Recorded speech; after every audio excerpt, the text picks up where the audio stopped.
Is your culture your prison? Imagine you join a large, diverse group of South Africans gathering together at Loftus in Pretoria to celebrate Freedom Day in April. There are black, white, coloured and other skin-coloured people rushing around you. What would most individuals do in this or similar circumstances? You would probably be looking for or mixing with people like yourself who share similar experiences from the past. There's definitely a feeling of safety being surrounded by familiar people. You would come together and form a, let's call it a collective or group within this larger gathering. Now you feel a little safer. But why? Communities or tribes pervade the human experience in many ways. You see them clearly in social clubs, old boys clubs, cultures, religions, street gangs, etc. In South Africa, we proudly defend ourselves by identifying with collectives. For example, white Afrikaans speaking or Xhosa background. We often add more defining words to make the collective even smaller and more powerful in our eyes, like Christian, Freedom Front, businesswoman.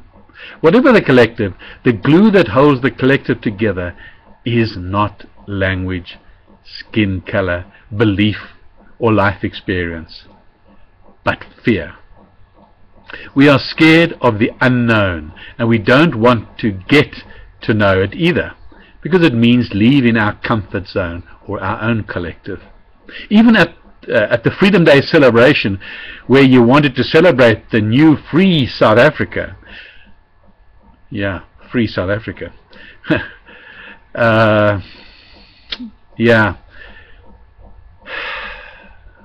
What forced you together with similar people in that large gathering? Fear. You wanted to feel safe and secure, despite everyone wanting to enjoy Freedom Day.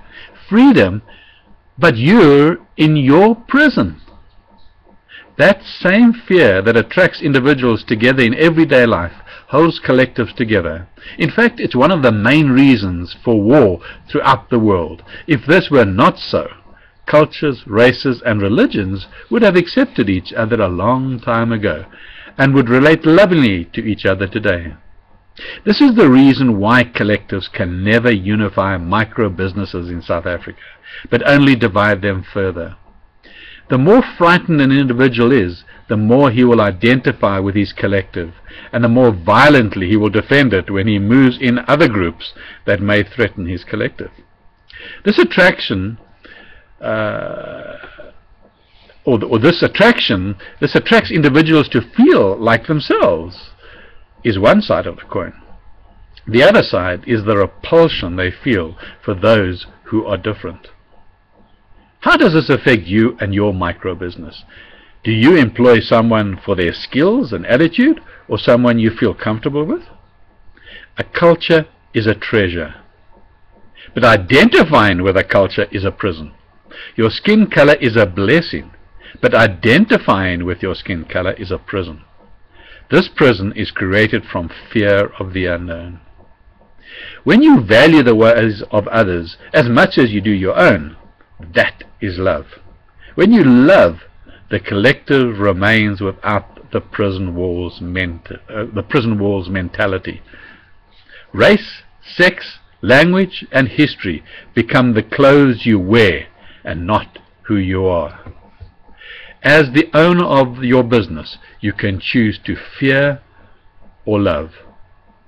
In conclusion, ask yourself, is my micro-business a skilled, caring group of people, or is it a prison?